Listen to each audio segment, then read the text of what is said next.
네, 안녕하세요. 17년차 암 전문의 문용화입니다. 네, 암 전문의 김슬기입니다. 지난번에 N02 영상 많은 분들이 관심을 엄청 많이 가져주시더라고요. 그만큼 N02 급여에 대한 기대가 굉장히 많은 것 같은데 또 최근에 좋은 소식 들린다면서요? 이제 4월, 5월경에 N02가 급여가 될 것 같은데요. 우리 그걸 한 번 더 기대하면서 오늘은 좀 더 자세한 내용으로 N02가 어떤 환자들에게 효과가 있을지 알아보면 좋겠습니다. 네, 교수님, 그러면은 이 N02 현재는 어떤 환자들에게 사용이 가능한 거예요? 현재는요, 유방암 그리고 위암 환자들에게서 사용할 수가 있습니다. 이 N02는 유방암 중에서 허투를 발현하는 환자들에게 있어서 이전에 허투 표적 치료에 1개 이상 실패한 환자들에게 현재 허가가 되어 있고요. 위암에서도 허투 발현이 있는 경우가 있거든요. 이 환자들에게 있어서 이전에 2개의 요법에 실패한 경우에 사용하실 수 있도록 국내 현재 허가가 되어 있습니다. 그 환자들 외에도 또 사용이 가능해질 수 있는 허가가 될 만한 경우도 있나요? 네, 미국에서 이미 허가가 된 것을 미루어서 예상을 해볼 수가 있겠는데요. 현재 미국은 신속 승인으로서 유방암 중에서 허투 양성이 아니고 허투 저발현, 그러니까 완전 양성까지는 아니지만 1+, 2+이면서 CC는 음성인 환자들을 대상으로 현재 허가가 되어 있습니다. 그렇지만 아직 국내에서는 허가가 되어 있지 않고요. 조만간 이런 환자들에게 있어서도 사용이 가능해진다고 전망하고 있습니다. 또 미국에서는 폐암 환자들에게 있어서도 신속 승인이 되어 있는데요. 이것은 허투 과발현은 아니고 허투 돌연변이 환자들을 대상으로 미국에서 허가가 되어 있습니다. 우리나라에서도 이렇게 허투 저발현 유방암 그리고 허투 돌연변이 폐암 이 환자들이 다음 대상이 될 가능성이 높습니다. 그 암들 외에도 부인암 환자들에도 이제 효과가 있을 수 있습니다. 가령 자궁 내막암, 자궁 경부암, 난소암 중에서 허투 발현을 하고 있는 암들을 찾아서 이 약을 투여하면 굉장히 효과가 있었다라는 결과도 사실 있고요. 그래서 앞으로 이렇게 자궁 내막암, 자궁 경부암, 난소암 환자 중에서 허투를 발현하고 있는 환자들에게 이 약이 적용될 가능성이 있겠습니다. 허투 양성 유방암은 전체 유방암 환자의 약 15% 정도밖에 되지 않습니다. 그러니까 굉장히 제한된, 한정된 환자들만이 허투 양성 유방암이고 허투 저발현 유방암 환자분들은 한 50% 이상이 되거든요. 그러니까 전체 유방암 환자가 10명이면 5명 이상이 허투 저발현에 해당이 된다는 얘기예요. 그러니까 그 말은 무슨 말이냐? N02의 효과를 볼 수 있는 환자가 굉장히 많다라는 얘기입니다. 유방암 환우 여러분들 중에서도 혹시 허투 양성이 아니더라도 나중에 검사를 해보시면 허투 저발현으로 나오게 되면 이런 N02의 혜택을 좀 받을 수도 있겠다라고 여러분 좀 희망을 가지고 기다려 보시면 좋을 것 같습니다.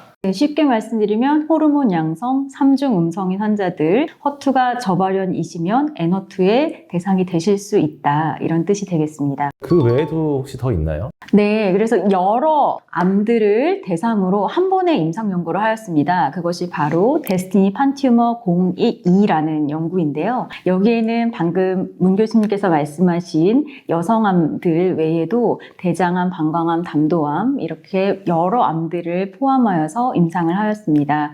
그런데 이제 여러 암들에서 그럼 허투를 모두 발현을 하느냐 이것이 다음 질문이실 것 같은데요. 이렇게 허투를 발현하는 환자들이 이 임상 연구에 등록되어서 N02라는 약에 얼마나 잘 반응하는가를 보았습니다. 이 자료를 보여드리면요. 자궁 경부암, 자궁 내막암, 그리고 난소암 이런 여성암들의 경우에는 이 N02라는 약에 반응하는 반응률이 굉장히 높습니다. 70%, 80%가량 거의 되는 것을 알 수 있고요. 이 외에 담도암도 거의 50%가량 그리고 방광암, 또 기타 암들도 모두 N02에 잘 반응하는 것으로 되어 있습니다.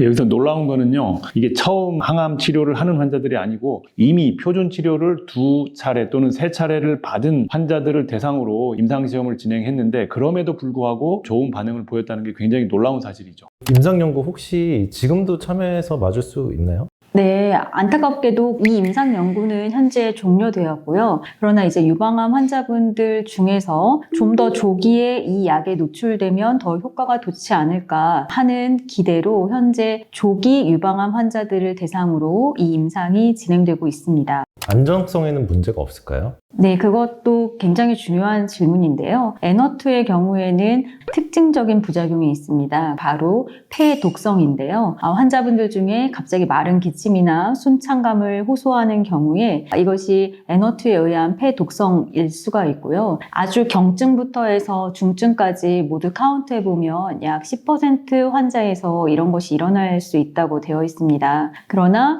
더 잘 트레이닝된 의사에게서 치료를 받으면 현저히 떨어질 수 있다고 되어 있습니다. 그러니까 그만큼 더 주기적으로 관리를 하기 때문이죠. 교수님, 근데 궁금한 게 금액이 굉장히 비싸잖아요. 임상연구 왜 이렇게 비싼 거예요? 혹시 PD님 임상시험 할 때 환자 한 명당 돈을 얼마나 지출하는지 아세요? 한 명당이면은 한 500만 원? 아, 그렇군요. 이렇게 임상시험에 대해서 전혀 접해보지 않으신 일반인들이 이런 생각을 하시는 것 같습니다.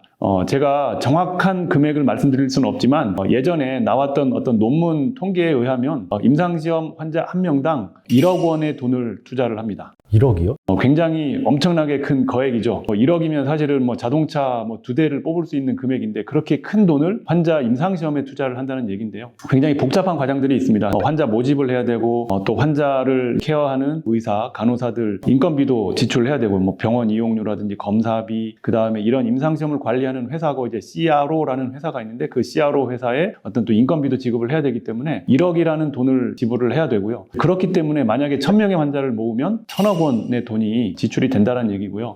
이거는 임상시험비만 그렇다는 얘기고 그 이전에 실험실에서 또 약을 개발하는데 또 500억, 1000억 가까이도 돈이 들 수 있기 때문에 제약회사들은 그만한 투자를 했기 때문에 아마 그만한 가격을 받으려고 하는 것 같습니다. 엄청 비싸네요.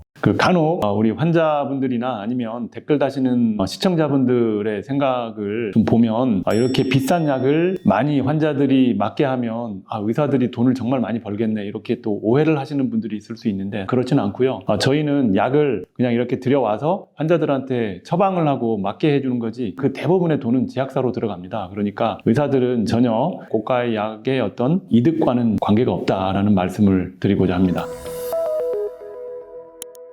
네, 이렇게 굉장히 좋은 데이터를 통해서 여러 환자들에게 투여가 가능하겠다라는 점을 저희가 전망해 보았는데요. 결국은 선진국과 동일하게 발맞춰 우리도 허가가 되어야 하지 않나 이렇게 생각을 해봅니다. 그리고 부작용이 있긴 하지만 그 부작용을 잘 관리할 수 있는 전문가에게 투여한다면 그 환자분께는 정말 최고의 선택이 될 수 있을 것이라고 생각합니다. 네, 오늘 N2의 미래 방향에 대해서 이렇게 이야기를 나눠봤는데요. 여러분한테 큰 도움이 되었기를 바라겠습니다. 오늘 시청해 주셔서 감사합니다.